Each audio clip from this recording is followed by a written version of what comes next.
Welcome to our channel.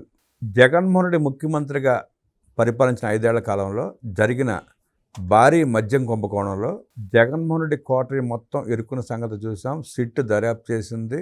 Hard డిస్కులు, దస్తావేజులు, files మొత్తం స్వాధీనం చేసుకుంది. అంతిమ లబ్ధిదారుడి దాకా వెళ్లకుండా ఆగింది సిట్ దర్యాప్తు.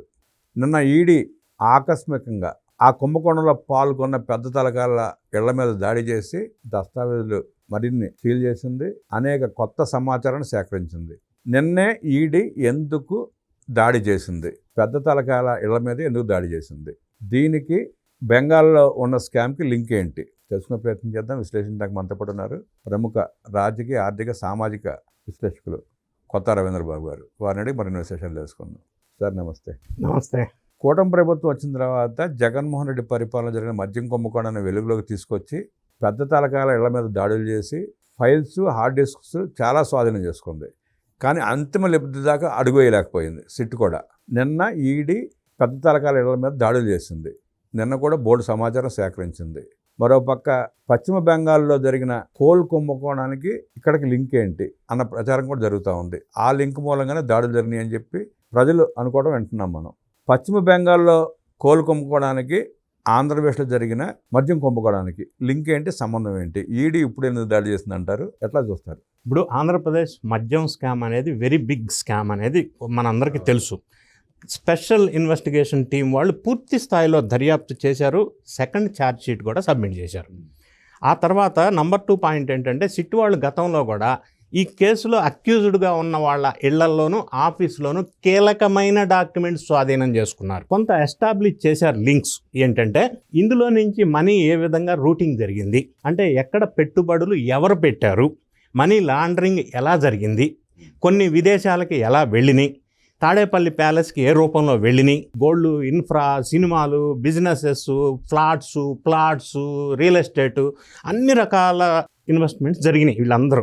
అప్పుడు అంతవరకు తేల్చిన సిట్టు ఈ డాక్యుమెంట్స్ అన్నీ కూడా ఈడీ వాళ్ళకి హ్యాండ్ ఓవర్ చేశారు as a part of procedure. ED వాళ్ళు కూడా గతంలో ఒకసారి వీళ్ళందరినీ పిలిచి విచారించారు. ఇప్పుడు నిన్న ఎన్ఫోర్స్మెంట్ డైరెక్టరేట్ వాళ్ళు ప్రత్యేకంగా ఆల్ ఆఫ్ ఎ సడన్ ఒక టీం మొత్తం వచ్చేసి ఈ లిక్కర్ స్కామ్లో ఎవరైతే అక్యూజ్డ్ ఉన్నారో, కృష్ణమోహన్ రెడ్డి, ధనుంజయ రెడ్డి, చెవిరెడ్డి భాస్కర్ రెడ్డి, మోహిత్ రెడ్డి, గోవిందప్పన్ బాలాజీ, సజ్జల శ్రీధర్, చాణుక్య, కసిరెడ్డి రాజశేఖర్ రెడ్డి, వీళ్ళందరూ అక్యూజ్డ్ ఇళ్లల్లో అన్నిట్లో నిన్న సోదాలు చేశారు భారీ ఎత్తున. అయితే ఇందులో నాటకీయ పరిణామాల మధ్య చెవిరెడ్డి భాస్కర్ రెడ్డి ఇంటికి వెళ్ళినప్పుడు ఆయన లాక్ చేసి ముందస్తు సమాచారంతో ఎస్కేప్ అయ్యాడు. ఈడీ నుంచి కూడా ముందు సమాచారం.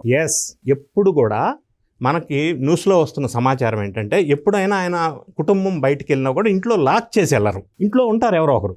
కానీ నిన్న అనూహ్యంగా జస్ట్ ఒక రోజు ముందే ఇల్లు లాక్ చేసి కుటుంబం మొత్తం వెళ్ళిపోయారు. సరే, ఈడీ వాళ్ళు వెళ్ళారు. మధ్యాహ్నం 1 గంట వరకు వాళ్ళ ఇంటి దగ్గరే వెయిట్ చేశారు. తర్వాత మోహిత్ రెడ్డికి కాల్ చేస్తే బెంగళూరులో ఉన్నానన్నారు. ఆయన పిలిపించారు. అప్పుడు ఇంటి లోపలికి ఎంటర్ అయ్యి మోహిత్ రెడ్డి సమక్షంలో ఆ ఇంట్లో ఉన్న కీలకమైన డాక్యుమెంట్స్, హార్డ్ డిస్క్స్, ల్యాప్టాప్స్, ఇంకా రకరకాల అన్నీ సెర్చ్ చేశారు. అంటే మోహిత్ రెడ్డికి సంబంధించిన, చెవిరెడ్డి భాస్కర్ రెడ్డికి సంబంధించిన 2 ఇన్ఫ్రా కంపెనీస్ ఉన్నాయి. ఆ ఇన్ఫ్రా కంపెనీస్లోకి మనీ ఎట్లా వచ్చింది, నంబర్ 1.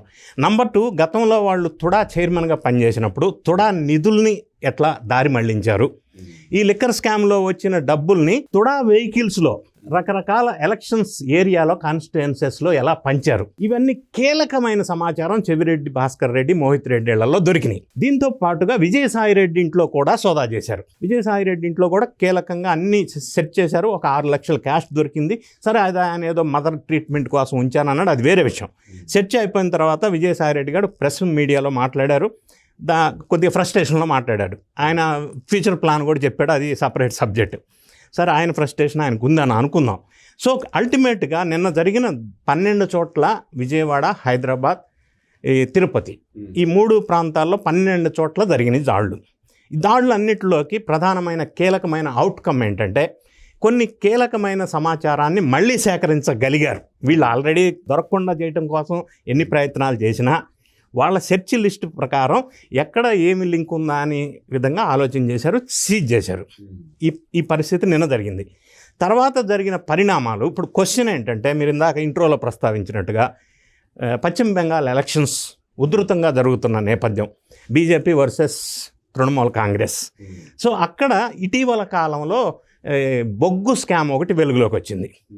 441 crores స్కామ్, బొగ్గు స్కామ్ జరిగింది. ఆ బొగ్గు స్కామ్కి ఈ స్కామ్కి సంబంధం ఉందండి. ఇప్పుడు ఆ లింకప్ ఎస్టాబ్లిష్ చేయటం కోసం ఈడీ దారులు జరిగినాయి ఇక్కడ వీళ్ళ మీద అనేది ఒకటి లింకప్గా మనం చెప్పవచ్చు. ఆ బొగ్గు స్కామ్లో కూడా జగన్ రెడ్డి పాత్ర ఉందంటారా? ఉంది అని బీజేపీ వాళ్ళకి కొంత సమాచారం ఉప్పందుకున్న నేపథ్యంలో ఇప్పుడే ఎందుకు దాడులు జరిగినాయి అంటే అక్కడ వెలుగులోకి వచ్చిన అంశం ఏంటంటే వెస్ట్ బెంగాల్లో ఐపాక్ ఒక టీం ఉంది, స్ట్రాటజిస్ట్. అది ఇనీషియల్గా పీకే ప్రశాంత్ కిషోర్ ఉండే. ఇప్పుడు దాన్ని హ్యాండిల్ చేస్తున్న అతని పేరు రిషిరాజ్. అక్కడ మమతా బెనర్జీకి ఇతనే స్ట్రాటజిస్ట్ గడిచిన కొన్ని సంవత్సరాలుగా. ఫార్చునేట్లీ ఆర్ అన్ఫార్చునేట్లీ అదే రిషిరాజ్ జగన్మోహన్ రెడ్డి గారు పరిపాలించిన కాలంలో 5 సంవత్సరాలు ఇక్కడ ఆయనకి స్ట్రాటజిస్ట్. ఈ రెండు లింక్ ఉంది, సంబంధ బాంధవ్యం ఉంది, కోఇన్సిడెన్స్ ఉంది. సో ఇక్కడ పశ్చిమ బెంగాల్లో జరిగిన కోల్ స్కామ్లో రిషిరాజ్ పాత్ర ఉంది అని ఎస్టాబ్లిష్ అయింది. ఆయన ఇన్వాల్వ్మెంట్ ఉంది అని ఎస్టాబ్లిష్ అయిన తర్వాత ఆయన విచారణ చేశారు అక్కడ ఆ స్కామ్లో. విచారణ అయిపోయింది. ఎస్, ఇక్కడ వెస్ట్ బెంగాల్లో. ఆ విచారణలో వెలుగులోకి వచ్చింది ఏంటంటే రిషిరాజ్ జగన్ రెడ్డి గారి దగ్గర స్ట్రాటజిస్ట్గా పనిచేస్తున్న టైంలో ఇక్కడ లిక్కర్ స్కామ్లో నుంచి వచ్చిన పైసలు మొత్తం ఈయన ఆధ్వర్యంలో జగన్ గారి గైడెన్స్లో ఈ అమౌంట్ అన్ని మనీ లాండరింగ్ ద్వారా వెస్ట్ బెంగాల్ వెళ్ళింది.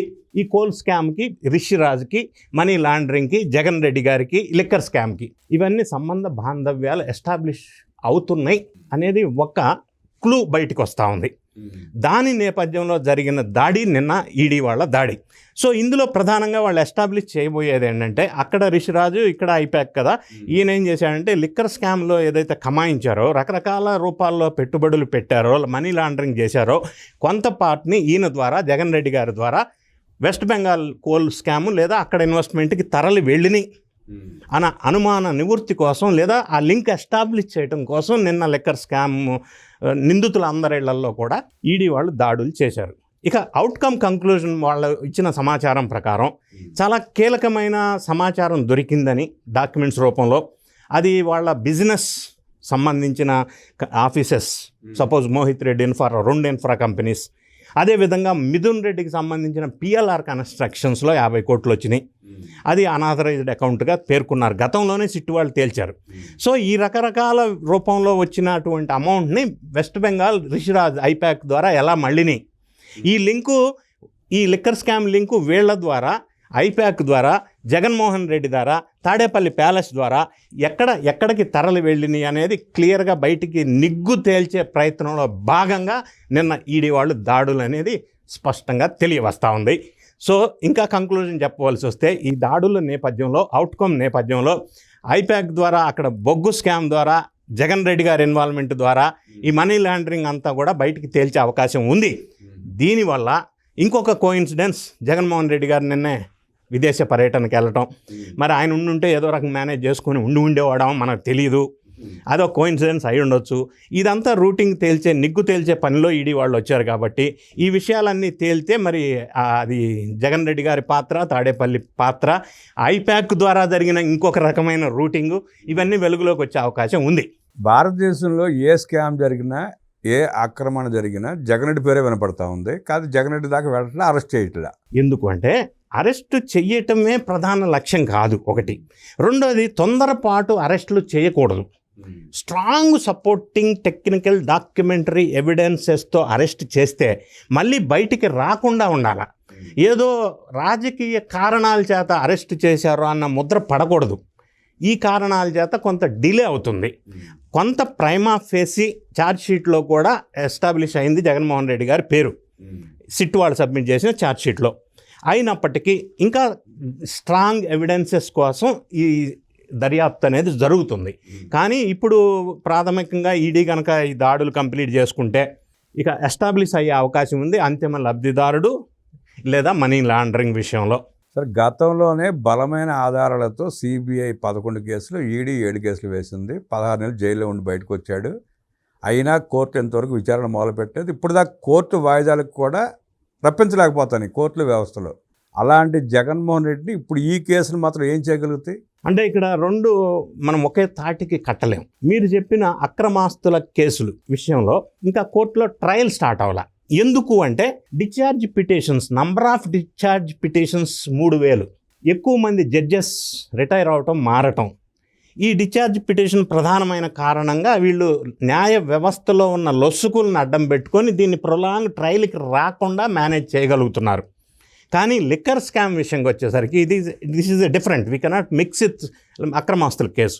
సో ఇందులో కనుక ఈ కన్ఫామ్డ్గా ఈయన పాత్ర ఉంది అని సిట్ వాళ్ళు కూడా ఛార్జ్షీట్లో పేర్కొన్నారు. కాబట్టి ఈడీ వాళ్ళ దర్యాప్తులో ఈ డీటెయిల్డ్ మనీ లాండరింగ్ విషయం కనుక తేలితే, జగన్మోహన్ రెడ్డి గారి పాత్ర ఐపాక్ ద్వారా ఎస్టాబ్లిష్ అయితే, ఈ లిక్కర్ స్కామ్ వ్యవహారమే కాకుండా బెంగాల్లో జరిగిన కోల్ స్కామ్లో కూడా ఈయన పాత్ర ఉందా అనేది నెక్స్ట్ నిగ్గు తేల్చే అవకాశం కూడా ఉంది. నిగ్గు తేలుస్తారు కానీ అరెస్టులా జరగవు కదా. అరెస్ట్ జరగటానికి టైం పడుతుంది. ఎందుకంటే ఇట్స్ ఏ లీగల్ ప్రాసెస్. ఎందుకు లీగల్ ప్రాసెస్ అంటే principle of natural justice follow అవ్వాల్సి ఉంటుంది. కాబట్టి కొంత టైం పడుతుంది. మనం ఇప్పుడే అరెస్ట్ చేస్తారని చెప్పలేము, కొంత టైం పడుతుంది. ప్రొసీజరల్ డిలే ఉంటుంది. నిన్నటి ఈడీ దాడులు ఆంధ్రప్రదేశ్ మద్యం కుంభకోణం కోసం మాత్రమే కాదని, బెంగాల్లో జరిగిన కోల్ స్కామ్లో కూడా జగన్ రెడ్డి పాత్ర ఉంది అని స్పష్టమైన ఆధారాలు లభించిన తర్వాతే ఈడీ దాడులు చేసి నిరూపించే ప్రయత్నంలో ఉందంటూ విశ్లేషించిన రవీంద్రబాబు గారికి ధన్యవాదాలు తెలియజేస్తూ నమస్కారం.